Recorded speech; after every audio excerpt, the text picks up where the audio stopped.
ईश्वर, शहंशाह इस समय?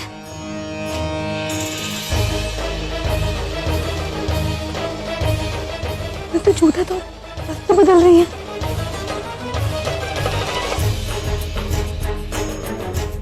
इन्हें कैसे रोक सकते हैं? जोधा के पति हैं ये, कभी भी आ जा सकते हैं।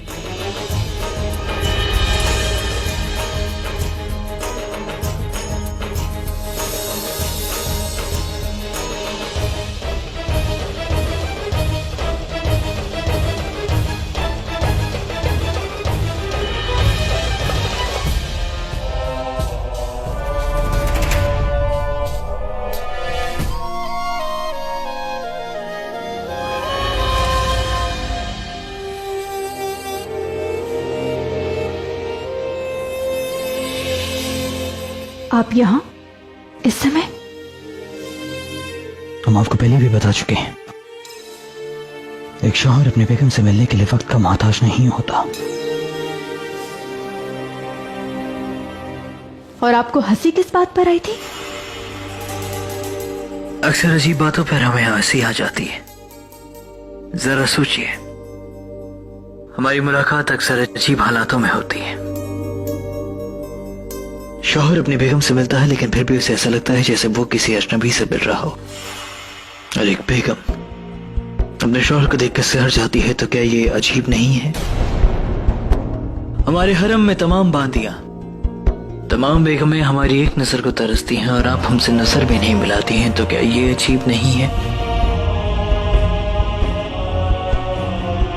एक शौहर होने के नाते ये हक है हमारा कि हम आपको जी भर कर निहारे, लेकिन हमारा दिल नहीं करता, तो क्या ये अजीब नहीं है? और आज भी आप कपड़े बदलते वक्त इस तरह से चौंक गई जैसे किसी अजनबी ने आपको देख लिया है, तो क्या ये अजीब नहीं है? बहरहाल, आपको खौफ खाने की जरूरत नहीं है, क्योंकि हम आपको यहाँ छूने या पाने के लिए नहीं आए। तो अवश्य कोई ताना मारने आए होंगे आप। बेशक हमें ऐसा करते हुए बहुत सुकून मिलता है, लेकिन हम कुछ और कहने के लिए आपके पास आए हैं। एक शहंशाह होने के नाते हम किसी से माफी मांगना जरूरी नहीं समझते, और ना ही हमने आज तक कभी किसी से माफी मांगी। लेकिन आज आपके सामने हम एक अफसोस जाहिर करना चाहते हैं। हम जानते हैं कि हमने आप पे बेवजह शक किया, आपको कसूरवार समझा, हमने गलती की, और अब हम उस गलती को सुधारना चाहते हैं, असल कसूरवार को सजा देकर। बस यही बताने आए थे आप? नहीं, शहंशाह हैं हम। किसी से कुछ मांगे, उसके बदले से कुछ ना दें, तो ये हमारे ओहदे की तौहीन होगी। हमें आपसे माफी मांगी, इसके बदले में हम आपको दो रास्ते देंगे। आप कई मर्तबा ये इजहार कर चुकी हैं कि आप हमसे बेइंतहा नफरत करती हैं। आपका दम घुटता है यहाँ, आप हमारी शक्ल भी नहीं देखना चाहती। आपका इल्जाम है हम पर कि हमने आपको यहाँ कैद कर लिया है, आपके अमीर से दूर, आपके घर से दूर। इसलिए हम आपके लिए एक रास्ता खोलेंगे, और हमारा फैसला सुनने के बाद आपको इन सबसे छुटकारा मिल जाएगा। फिर आप वापस अपने घर, अपने अमीर जा सकती हैं। आपको हमसे, हमारे चेहरे से निजात मिल जाएगी। तलाक खुला के तहत एक बीवी कानूनन अपने शौहर से रिश्ता तोड़ सकती है, बशर्ते उसके शौहर की रजामंदी हो, और हम आपको वो रजामंदी देते हैं। उसके बाद हम आपको बाइज्जत आपके अमीर भेज देंगे, इस ऐलान और तसल्ली के साथ कि आज तक आप जैसी आई थी वैसी ही हैं, हमने आपको एक नजर छुआ भी नहीं। हम जानते हैं शायद उसके बाद ताउम्र आपको अपनी जिंदगी अकेले बितानी पड़े, लेकिन ये उस इंसान के साथ बिताने से बेहतर होगी जिससे आप बेइंतहा नफरत करते हैं। अब आपके पास दो रास्ते हैं, या तो आजाद हो जाएं, या फिर यहीं रहें हमारी बेगम बनकर। हमें हरा रंग खास पसंद है, उसे पहने रहें।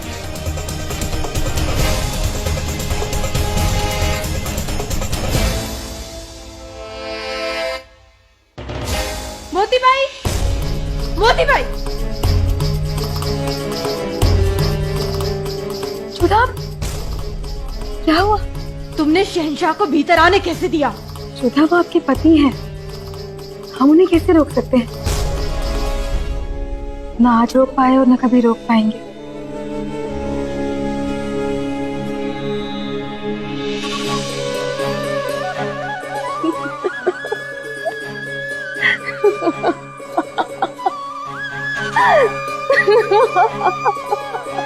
क्या हुआ?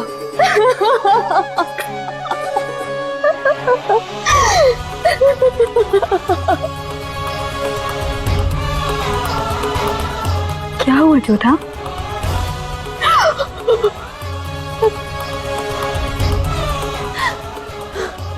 एक बार फिर से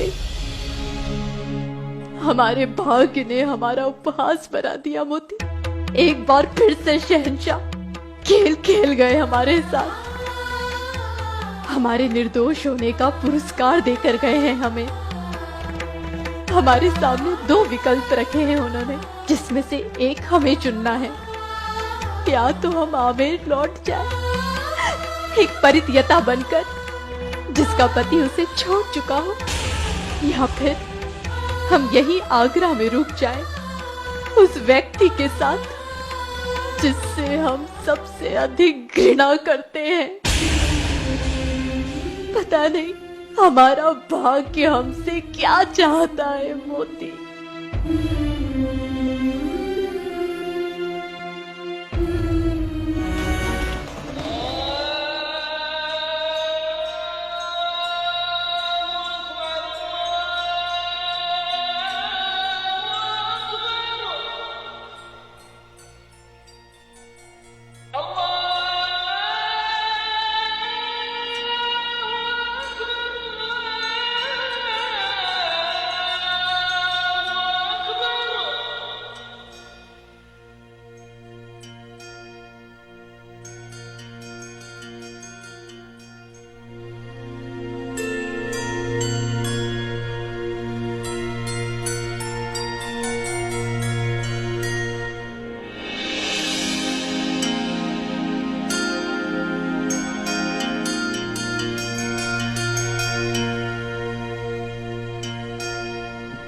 मेरे खुदा,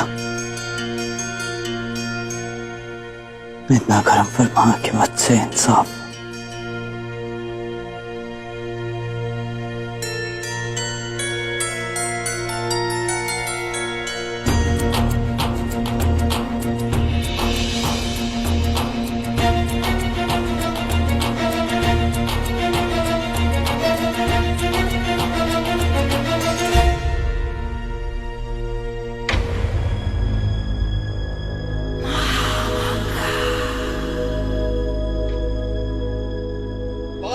अदब मुलाजा, होशियार, शहंशाह हिंद, सूरत इंसाफ, बादशाह सलामत, जलालुद्दीन मोहम्मद तशरीफ ला रहे हैं।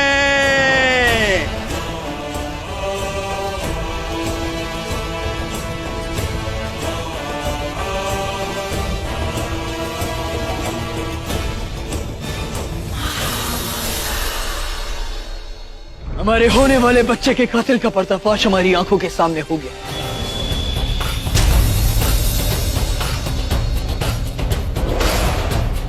पर हम कातिल को एक मौका देंगे कि वो खुद सबके सामने आकर अपने गुनाह का इकबाल करे, क्योंकि मौत तो उसे मिलेगी, लेकिन शायद उसकी मौत का तरीका कम दर्दनाक हो।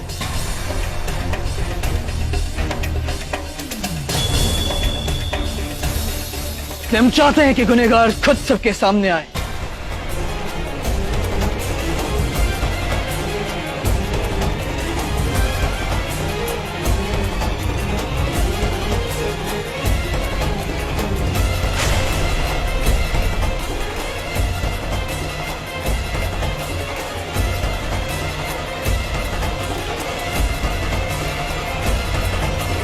वक्त खत्म हुआ, उस कातिल को तुम्हारे सामने आना ही।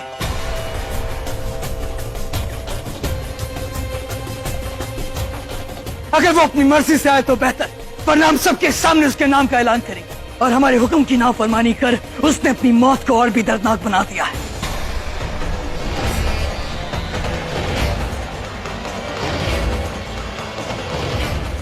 और हम समझ गए कि हमारा अजीज ही ऐसी गलीज हरकत कर सकता है।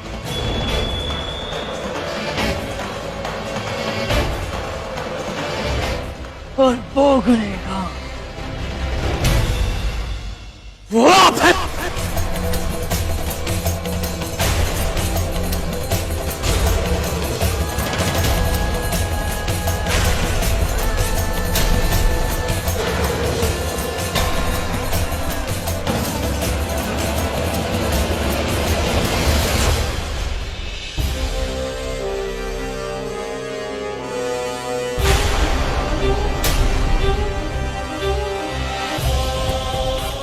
इतना गुस्सा ने अपने लिए किसी की नजरों में नहीं देखा। आखिर क्यों किया आपने ऐसा?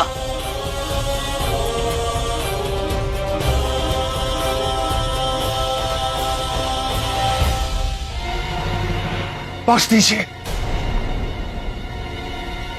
हमारी अम्मी जान को बख्श दीजिए। सजा देनी है हमें दीजिए।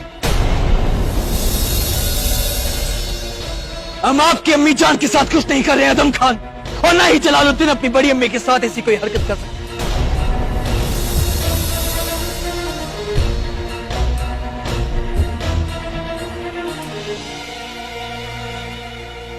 पर हम इस मुजरिम को रियायत नहीं बख्शेंगे।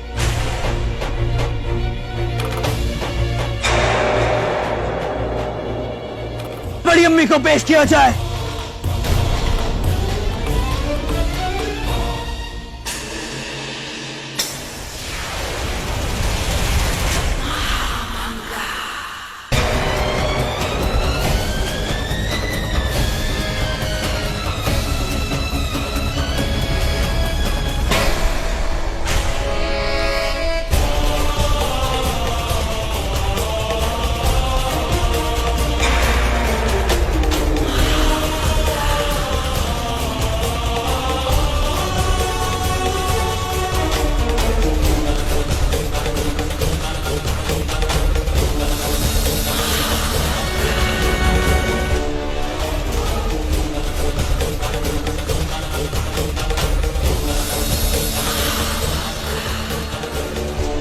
चौंकिए मत, ये जो हमारे कदमों में गिरी हुई है इसकी सिर्फ सूरत हमारी बड़ी अम्मी से मिलती है, सीरत नहीं।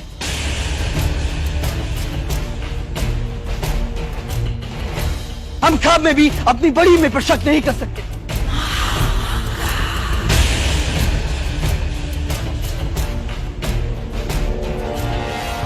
लेकिन जब जोधा बेगम ने हमारी बड़ी अम्मी पर उंगली उठाई, हम बर्दाश्त नहीं कर सके।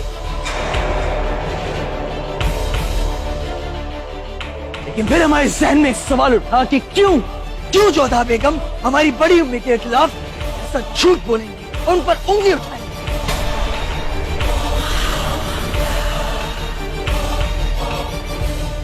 इसलिए हमने उनकी गवाह रहीम से बात करने की कोशिश की और हम और परेशान हो गए, क्योंकि इतना तय था कि मासूम रहीम हमसे झूठ नहीं बोल रहा है, और यह भी तय था कि हमारी बड़ी अम्मी कभी हमारे साथ ऐसा नहीं कर सकती।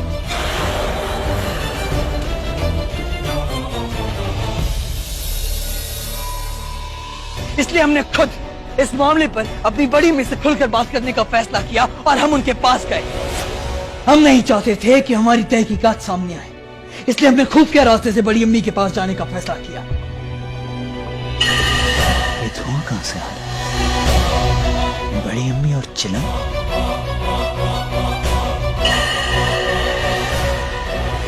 हमारे जहन में एक शक पैदा हुआ। हमें लगा कि शायद ये हमारी बड़ी अम्मी नहीं है, इसलिए हमने अगले दिन ही अपनी शक को यकीन में तस्दीक कर दिया। जब हमने मसलक के बहाने बड़ी अम्मी को अपने पास बुलाया। आपने हमें याद फरमाया जना? एक खास अफगानी तंबाकू आज ही आया है, शौक फरमाइए। नहीं जना, एक जमाना था जब हमें हुक्के का बहुत शौक था, रुकैया बेगम से भी ज्यादा।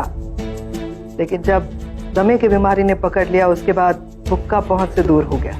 अब एक बार कश लेते हैं तो खांसते खांसते जान निकल जाती है, इसीलिए इसके लिए माफ कर दीजिएगा। फिर जब हमें पता चला कि हमारी बड़ी अम्मी दबे की वजह से हुक्का नहीं पी सकती, तब मतलब साफ कि जो चिलम पी रहा था वो कहीं और है। लेकिन फिर भी हमने अपनी तहकीकात को 2 दिन और जारी रखा।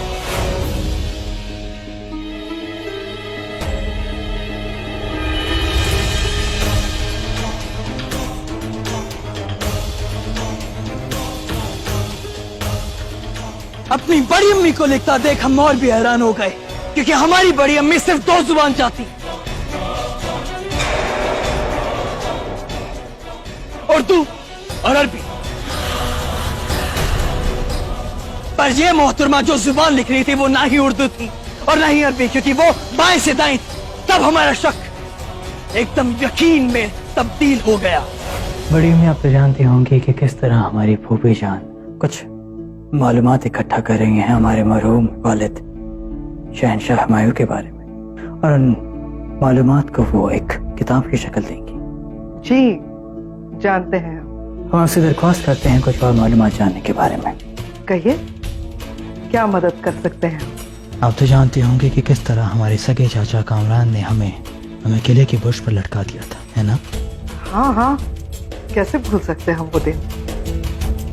और याद होगा आपको कि किस तरह हमारी अम्मी जान हमीदा बानो ने उन बरसते फूलों के बीच कूदकर हमारी जान बचाई थी। बहुत बहादुरी का काम किया था मलिका आजम ने। अगर वो वक्त पर ना पहुंचती तो खुदा जाने क्या होता, शायद हम आपको खो देते। हकीकत ये थी कि हमीदा अम्मी जान ने हमारी जान नहीं बचाई, खुद बड़ी अम्मी ने हमारी जान बचाई। हमारा ये तीर निशाने पर लगा और फिर हमने ये हुक्म दिया अपने मरहूम वालिद शहंशाह हुमायूं साहब के वक्त के तारीख नवीसों और किस्सा को फौरन हमारे सामने पेश किया जाए, ये सोचकर कि शायद वो हमारी मदद कर सके, और उन्होंने हमारी मदद की। जनाब, आप हमारे मरहूम वालिद साहब के जमाने के, हम आपसे जानना चाहते हैं कि क्या कोई शख्स किसी की हुबहू शक्ल अख्तियार कर सकता है? बेशक, ऐसे बहरूपिये बहुत थे जो किसी की सूरत अख्तियार करने का फन रखते थे। आपके खुद के मरहूम वालिद बादशाह हुमायूं का इंतकाल होने के बाद 17 दिनों तक मुल्ला बेकशी को उनके ही जैसे झरोखे पर बिठाया गया ताकि कोई दुश्मन हमला न कर दे। और क्या कहीं और कोई जिक्र है इसी बात का? दास्तान अमीर हमजा के बारे में नहीं सुना? अमीर हमजा साहब खुद किसी की सूरत इख्तियार करने में माहिर थे। आपके किताब खाने से दास्तान अमीर हमजा ले आया हूँ। दूसरे जमाने में कारीगरी बहुत इस्तेमाल की जाती थी। खुद को दुश्मनों से बचाए रखने के लिए अक्सर बादशाह और वजीर ऐसे बहरूपियों का इस्तेमाल करते थे। तब हमारे सामने तस्वीर साफ हो गई कि जो हमारे सामने बड़ी अम्मी बनकर बैठी है और जिन्हें रहीम ने केसर में धतूरे का मिलाते देखा, वो बड़ी अम्मी नहीं बल्कि एक बहरूपिया है। और अब इस यकीन को पुख्ता करने के लिए हमने इसे अपने सामने बुलाया। बड़ी अम्मी, हमने बहुत दिनों से आपके हाथ का बना तीखा खाना नहीं खाया। आज हमारा दिल कर रहा है और हम चाहते हैं आप हमारे लिए खाना बनाएं। बस इतनी सी बात? हम अभी आपके लिए मसाले वाला तीखा गोश्त बनवाते हैं, बना के लाते हैं। हमारी बड़ी अम्मी की शक्ल अख्तियार करने में ये कामयाब हुई, पर हमारी समझ को समझने में ये कामयाब ना हो सकी। इसलिए इन्हें पता ही नहीं था कि हमें तीखा खाना पसंद ही नहीं, और हमें तसल्ली हो गई। फिर वक्त था इंसाफ का, कहीं खबर पाकर ये महल से रवाना ना हो जाए, इसलिए हमने सख्त पहरा देने का हुक्म दिया और आज रात ही इस दरबार का ऐलान किया।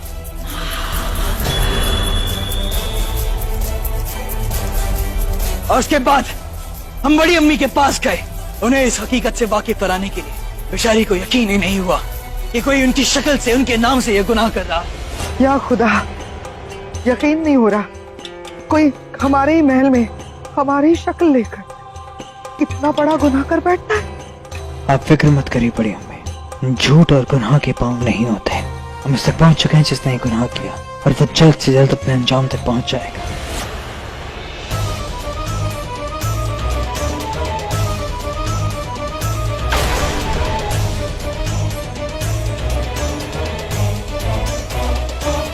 अब इससे पहले हम तुम्हारा सर कलम करते हैं, हम ये जानना चाहते हैं कि तुमने क्यों हमारी बड़ी अम्मी की शक्ल अख्तियार की, और क्यों हमारे होने वाले बच्चे का कत्ल किया तुमने।